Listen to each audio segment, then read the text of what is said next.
Gatia baraibanda barengegago asomoyego yo somusangirikano yo baba bakurie ira yo gucha kugendera kubwaterana ase ogotenena asobomo koine kiabuna Kenya yabere konyora amaunchorerio ase amatukare bosyo alina soko ine kiabuna bamwa Krisko omurayo bono muraibense Dr. William Samoei Ruto cinga kiechoni gekagori ya Gen Z na karokyo kiabage kwegerera na goteba buna nigo barache koine kiababere bagosira abali abaratenene ase bochoria somwa ko 2027 akoine kiabuna babere bakoreta amaunchorero na korabuna kero mu Kenya obere gakonyora obusiburi bwaye anena basaibe kegori ya Gen Z. It is 1 year since the Gen Zs were shot and killed by this regime of Kenya Kwanza.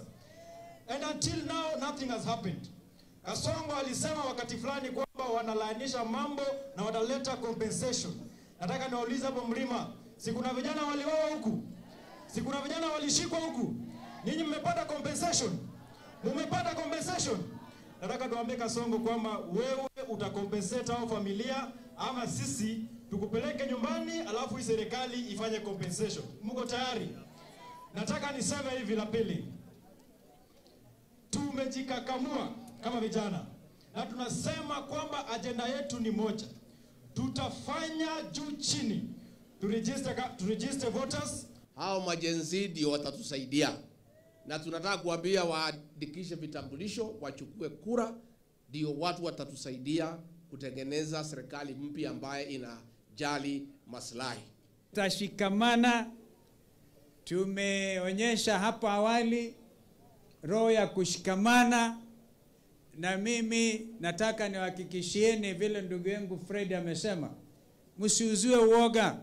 Don't even try to bet. Hawa ni viongozi ambao wanajuana. Kenya yote tuungane. Na ndivyo kwa sauti moja tuweze kusema enough is enough. Tunataka mwamko mpya.